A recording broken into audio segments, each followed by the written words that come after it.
Friends, welcome back to mister and missus Lakshmi Arun vlogs. ಎಲ್ಲರೂ ತುಂಬಾ ಚೆನ್ನಾಗಿದ್ದೀರಾ ಅಂತ ಭಾವಿಸ್ತಾ ಈ ವ್ಲಾಗ್ನ ಶುರು ಮಾಡ್ತಿದ್ದೀನಿ. ಮಕ್ಕಳಿಗೆ ಹುಷಾರಿಲ್ದಿರೋವಾಗ ನಾವು ಏನು ಆಹಾರ ಕೊಟ್ಟರೆ ಒಳ್ಳೆಯದು, ಏನು ಕೊಟ್ಟರೆ ಕೆಟ್ಟದ್ದು ಅನ್ನೋದು ತುಂಬ ಜನಕ್ಕೆ ಕನ್ಫ್ಯೂಷನ್ ಇರುತ್ತೆ. ಎಸ್ಪೆಷಲಿ ಹಣ್ಣುಗಳಲ್ಲಿ ತಾಯಂದ್ರಿಗೆ ತುಂಬಾ ಕನ್ಫ್ಯೂಷನ್ ಆಗುತ್ತೆ. ಮಕ್ಕಳಿಗೆ ಶೀತ ಅಥವಾ ಜ್ವರ ಬಂದಾಗ ಅವ್ರಿಗೆ ಇಮ್ಯೂನ್ ಸಿಸ್ಟಮ್ ತುಂಬಾ ಕಡಿಮೆ ಇರುತ್ತೆ. ಸೊ ದೇಹದಲ್ಲಿ ರಕ್ಷಣಾ ಶಕ್ತಿನೂ ಕಡಿಮೆ ಆಗಿರುತ್ತೆ. ಇಂಥ ಸಮಯದಲ್ಲಿ ಕೆಲವೊಂದು ಹಣ್ಣುಗಳನ್ನ ತಿನ್ನೋದ್ರಿಂದ ಶೀತ ಮತ್ತು ಕೆಮ್ಮು ಮತ್ತಷ್ಟು ಜಾಸ್ತಿ ಆಗುತ್ತೆ. ಸೊ ಎಂಥ ಹಣ್ಣುಗಳನ್ನ ತಿನ್ನಬಾರ್ದು ಅಂತ ತಿಳ್ಕೊಳ್ಳೋಣ ಬನ್ನಿ. ಮೊದಲನೇದಾಗಿ ಸಿಟ್ರಸ್ ಫ್ರೂಟ್ಸ್ ಅಂದರೆ ಕಿತ್ತಳೆ ಹಣ್ಣು, ನಿಂಬೆಹಣ್ಣು, ಮೂಸಂಬಿ ಇಂಥ ವೈಟಮಿನ್ ಸಿ ಹೆಚ್ಚಾಗಿರುವಂಥ ಹಣ್ಣುಗಳನ್ನ ಕೊಡೋದ್ರಿಂದ ಶೀತಕಾಲದಲ್ಲಿ ಇದು ತುಂಬಾ ಬಾಧೆ ಮತ್ತು ನೋವನ್ನು ಉಂಟು ಮಾಡುತ್ತೆ. ಮತ್ತು ಮಕ್ಕಳಿಗೆ ಗಂಟ್ಲಲ್ಲಿ ಉರಿಸು ಉಂಟು ಮಾಡೋದ್ರಿಂದ ಈ ಹಣ್ಣುಗಳನ್ನ ನಾವು ಕೊಡಬಾರ್ದು.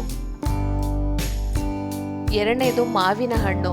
ಮಾವಿನ ಹಣ್ಣು ಆ್ಯಕ್ಚುಲಿ ಹೀಟ್ ಪದಾರ್ಥ ಅಂತ ಹೇಳ್ತಾರೆ, ಅಂದರೆ ಉಷ್ಣತೆ ನೀಡೋ ಹಣ್ಣಾಗಿರೋದ್ರಿಂದ ಶೀತ ಮತ್ತು ಕೆಮ್ಮಿರುವಾಗ ಇದನ್ನು ತಿಂದಷ್ಟು ಮಕ್ಕಳಿಗೆ ಗಂಟ್ಲಲ್ಲಿ ಜಾಸ್ತಿ ಉರಿ ಆಗೋದು ಮತ್ತು ಕಿಚ್ಕಿಚ್ಚಾಗೋದು ಉಂಟಾಗೋದ್ರಿಂದ ಮಕ್ಕಳಿಗೆ ಇನ್ನೂ ತುಂಬ ಕಿರಿಕಿರಿ ಆಗುತ್ತೆ. ಶೀತಕಾಲದಲ್ಲಿ ಇದನ್ನು ಅವಾಯ್ಡ್ ಮಾಡೋದು ತುಂಬಾ ಒಳ್ಳೆಯದು. ಇನ್ನು ಈ ಶೀತಕಾಲದಲ್ಲೇ ಮಾವಿನ ಹಣ್ಣು ಬರೋದ್ರಿಂದ, ಸೀಸನ್ ಆಗಿರೋದ್ರಿಂದ ಮಕ್ಕಳು ತುಂಬಾ ಇಷ್ಟಪಟ್ಟು ಮಾವಿನ ಹಣ್ಣು ತಿಂತಾರೆ. ದೊಡ್ಡವರಿಂದ ಚಿಕ್ಕವ್ರಿಗೂ ಮಾವಿನ ಹಣ್ಣು ಅಂದರೆ ತುಂಬಾ ಇಷ್ಟ ಇರುತ್ತೆ. ಬಟ್ ಮಿತವಾಗಿ ಮಕ್ಕಳಿಗೆ ಇದನ್ನು ನೀಡೋದ್ರಿಂದ ಉತ್ತಮ. ಆದರೆ ತುಂಬ ಜಾಸ್ತಿ ಕೋಲ್ಡ್ ಇದ್ದರೆ ಈ ಹಣ್ಣನ್ನು ನೀವು ಸ್ಕಿಪ್ ಮಾಡೋದು ತುಂಬಾ ಒಳ್ಳೆಯದು. ಅನಾನಸ್ ಇದರಲ್ಲಿರುವಂಥ ಎನ್ಸೈಮ್ಗಳು ನಮಗೆ ಗಂಟ್ಲಲ್ಲಿ ಉರಿ ಉಂಟು ಮಾಡುತ್ತೆ. ಅದರಲ್ಲಿ ಮುಳ್ಳಿನಂಥ ಪದಾರ್ಥ ಇರುತ್ತಲ್ವ, ಸೊ ಅದು ಮಕ್ಕಳಿಗೆ ತಿಂದರೆ ಸ್ವಲ್ಪ ಕಿರಿಕಿರಿ ಉಂಟಾಗಿರುತ್ತಲ್ವ. ಸೊ ಮತ್ತೆ ಫಸ್ಟೇ ಅವ್ರಿಗೆ ಶೀತ ಕೆಮ್ಮಿರೋದ್ರಿಂದ ಇದು ಸೇರಿದ್ರೆ ಮಕ್ಕಳಿಗೆ ಇನ್ನೂ ಶೀತ ಜಾಸ್ತಿ ಆಗುವಂಥ ಸಂಭಾವನೆ ಹೆಚ್ಚಿರೋದ್ರಿಂದ ಶೀತದ ಕಾಲದಲ್ಲಿ ಮಕ್ಕಳಿಗೆ ಅನಾನಸ್ನ ಅವಾಯ್ಡ್ ಮಾಡೋದು ತುಂಬಾ ಒಳ್ಳೆಯದು. ನಾಲ್ಕನೇದು ಕಿವಿ ಹಣ್ಣು ಆ್ಯಕ್ಚುಲಿ ನಮ್ಮ ಇಮ್ಯೂನ್ ಸಿಸ್ಟಮ್ನ ಸ್ಟ್ರಾಂಗ್ ಮಾಡುತ್ತೆ.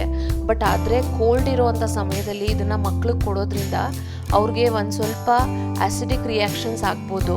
ಯಾಕೆಂದರೆ ಅದು ತುಂಬಾ ಹುಳಿ ಪದಾರ್ಥ ಆಗಿರೋದ್ರಿಂದ ಗಂಟ್ಲಲ್ಲಿ ಉರಿ ಆಗೋದು ಮತ್ತು ಮಕ್ಕಳಿಗೆ ಎದೆಯಲ್ಲಿ ತೇಕುಂಟಾಗೋದು ಅದೆಲ್ಲ ಆಗೋದ್ರಿಂದ ಇದನ್ನು ಅವಾಯ್ಡ್ ಮಾಡೋದು ತುಂಬಾ ಒಳ್ಳೆಯದು. ಇನ್ನು ಕಲ್ಲಂಗಡಿ ಹಣ್ಣು ತುಂಬಾ ತಂಪಾಗಿರೋ ಪದಾರ್ಥ. ಅದರಲ್ಲಿ 90% ನಮಗೆ ವಾಟರೇ ಇರೋದ್ರಿಂದ ಸೊ ಆ ರೀತಿಯಾಗಿರೋಂಥ ವಾಟರ್ ಮಿಲನ್ ಆಗಲಿ, ಮಸ್ಕ್ ಮಿಲನ್ ಆಗಲಿ ಈ ಪದಾರ್ಥಗಳನ್ನ ಶೀತದ ಸಮಯದಲ್ಲಿ ಕೊಡೋದ್ರಿಂದ ಇನ್ನಷ್ಟು ಜಾಸ್ತಿ ಶೀತ ಆಗುತ್ತೆ. ಅದಕ್ಕೆ ಮೊದಲು ಬೆಚ್ಚಗಿನ ಆಹಾರ ಕೊಡೋದೇ ಉತ್ತಮ. ಸೊ ಕಲ್ಲಂಗಡಿ ಹಣ್ಣನ್ನ ತುಂಬಾ ಅವಾಯ್ಡ್ ಮಾಡ್ಬೋದು. ಇನ್ನು ಮಕ್ಕಳಿಗೆ ನಾವು ಯಾವ ಫ್ರೂಟ್ಸ್ನ ಕೊಡಬೇಕು ಕೊಡಬಾರ್ದು ಅನ್ನೋದ್ರಲ್ಲಿ ಒಬ್ಬೊಬ್ರಿಗೂ ಒಂದೊಂದು ವಿಭಿನ್ನವಾದ ಪ್ರತಿಕ್ರಿಯೆ ಇರುತ್ತೆ. ಯಾಕಂದರೆ ಎಲ್ಲ ಮಕ್ಕಳು ಒಂದೇ ಥರ ಇರಲ್ಲ. ಸೊ ಮಕ್ಕಳು ಕೆಲವರಿಗೆ ಹಣ್ಣು ಅಂದರೆ ತುಂಬಾ ಇಷ್ಟ ಆಗುತ್ತೆ. ಅದು ಸಿಹಿ ಪದಾರ್ಥ ಆಗಿರೋದ್ರಿಂದ ಮತ್ತು ಅದು ಹುಳಿ ಪದಾರ್ಥ ಆಗಿರೋದ್ರಿಂದ ಮಕ್ಕಳಿಗೆ ಇಷ್ಟ ಆಗ್ಬೋದು. ಆದ್ದರಿಂದ ನಿಮ್ಮ ಮಕ್ಕಳಿಗೆ ಏನು ಹಣ್ಣು ನೀಡ್ತಿದ್ದೀರಲ್ಲ ಅದಕ್ಕೂ ಮೊದಲು ಒಂದು ಸತಿ ಡಾಕ್ಟರ್ ಹತ್ರ ಕೇಳಿ, ಜಾಸ್ತಿ ಕೋಲ್ಡ್ ಇರೋವಂಥ ಸಮಯದಲ್ಲಿ ನೀವು ಈ ಪದಾರ್ಥನ ಕೊಡಬಾರ್ದಾ ಅಂತ. ಇನ್ನು ಶೀತದ ಸಮಯದಲ್ಲಿ ನೀವು ಯಾವೆಲ್ಲ ಫ್ರೂಟ್ಸ್ನ ಕೊಡ್ಬೋದು ಅಂತ ನೋಡೋಣ ಬನ್ನಿ.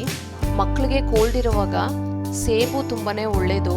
ಅದು ಯಾವ ರೀತಿಯಾಗಿರುವಂಥ ಸೇಬು ಅಂತ ಹೇಳಿದ್ರೆ, ರಾ ಆ್ಯಪಲ್ ಕೊಡೋದಕ್ಕಿಂತ ಸ್ಟೀಮಲ್ಲಿ ಬೇಯಿಸಿರುವಂಥ ಆ್ಯಪಲ್ಸ್ ಕೊಡೋದು ಮಕ್ಕಳಿಗೆ ತುಂಬಾ ಒಳ್ಳೆಯದು. ಅದು ಸಾಫ್ಟಾಗಿರೋದ್ರಿಂದ ಮಕ್ಕಳಿಗೆ ಬೇಗನೂ ಜೀರ್ಣ ಆಗುತ್ತೆ ಮತ್ತು ಚೋಕಿಂಗ್ ಪ್ರಾಬ್ಲಮ್ ಆಗೋದಿಲ್ಲ.